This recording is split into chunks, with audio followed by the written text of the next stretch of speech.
Okay, everybody, this is rebelfrak, and I posted two videos yesterday, and one of them, the first one, they were on this question of the right to life, and the first one I ended up pulling it because the camera was all shaky, and the footage was just really annoying. So I hope that no one really got to see that one. And then the other one was rejected because it was too long. It was only 11 minutes, but it can only be 10 minutes and under. So, anyway, so I decided to do them over, or at least the first one for sure. So, right now we're looking at morning traffic. Take a look at that. It's pretty, right here there's a lot of freeway on-ramps kind of converge together, so traffic gets built up. But, at any rate, what I had talked about was, in terms of this right to life, I was thinking about that because one of my subscribers had, I had mentioned that I'd taken a few philosophy courses, and one of them was environmental ethics, and the subscriber had said, be careful with that, because it gets kind of, when you start talking about ethics and environment, it can get kind of tricky, problematic, and I kind of laughed when I read that, because I was remembering a discussion that we had in my environmental ethics class one day about the right to life, and we had decided to make the distinction between humans and non-humans, as opposed to, say, humans and animals, because technically humans are animals, we're mammals, okay?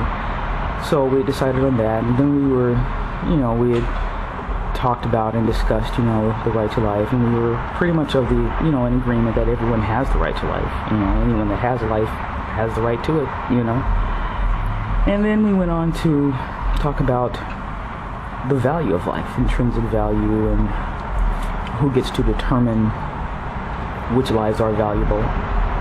And we were, again, pretty much in agreement that all life is valuable. And we had, there was some dissension, because if you've ever read a philosopher named Pete Singer, and there's a few others who do make a distinction in terms of value on life, and one of the distinctions is the ability to feel pain, okay, and another one was the ability to conceive of and perceive a future for itself, and to be able to plan that. And so they make that distinction that those that can feel pain, that their lives are more valuable than, say, a clam or a mussel or a sea anemone, and that those who can perceive or conceive a future for themselves and plan that future, that their lives are even more valuable. And there were some people that were kind of like, no, what about deer? What about, kittens and fish? They don't perceive, that we know of, they're not perceiving and planning a future for themselves, but hey, they have a right to life. And there was, that kind of got a little debate, a little heated up. But then the instructor, who was a really good instructor, she, was enthusiastic about her subject matter, and I don't know, she was right on. But she threw this wrench in, and she said, so what about the life of a virus or a bacteria or a germ? Do they have the right to life? Because they are alive, and they've evolved, right along with everybody else, And that's when, I had never even thought of that, okay? And I could tell by the looks on a lot of the faces that, hey, some of them, they were ready to throw in the towel at that point. And that's why I thought of that subscriber, because that was, I think, what he was kind of alluding to with those types of questions. And, some people weren't even willing to even entertain that, because it seemed stupid and it seemed dumb to even, from their point of view, of course they don't have the right to life. They destroy life. They're diseases. They create problems, you know what I'm saying? But me being a rebelfrak, hey, I was willing to think about it. So I thought about it, And what I came away with was that in terms of viruses, bacteria, germs, that those that I would say don't have the right to life are those that are created by man. Those man-made viruses, I would say, do not have the right to exist, because nature is balanced. In and of itself, nature is balanced. So wherever there is a disease, there's generally a cure. Whenever there's natural poison, there's generally a cure for that poison.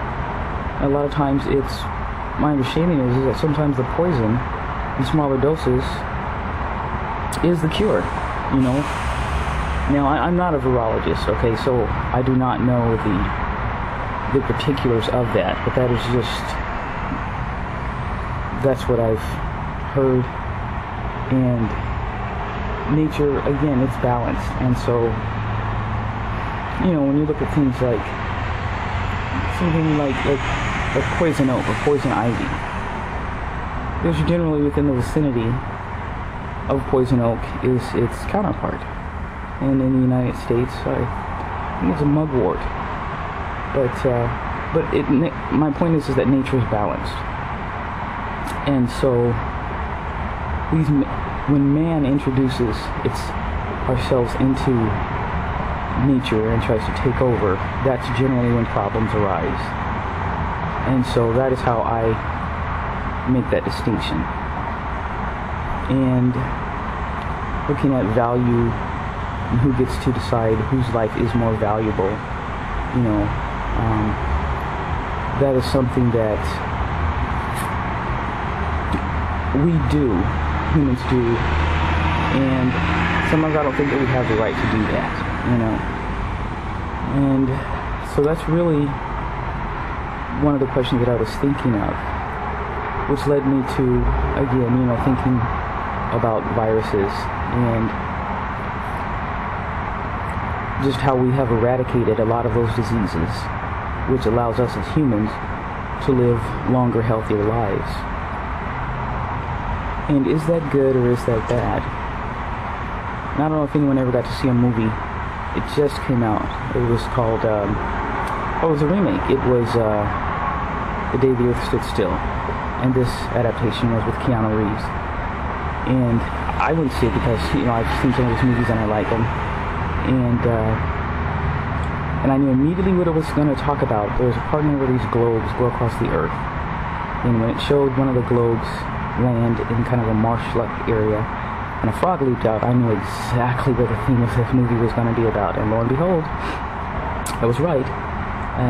The alien ends up having a dialogue with one of the main characters.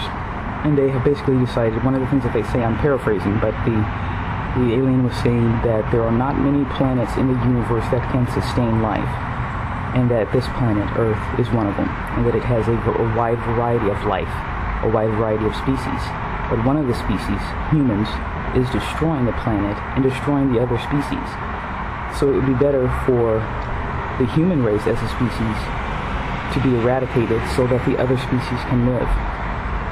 And that was something we had talked about briefly in this environmental ethics class.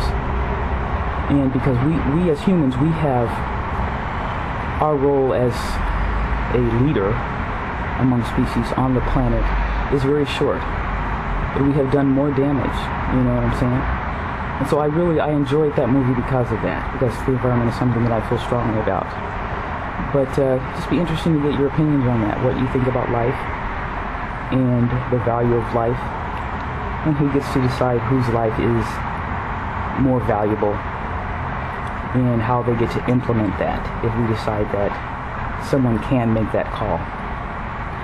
But that's just something to think about. Okay, this is rebelfrak.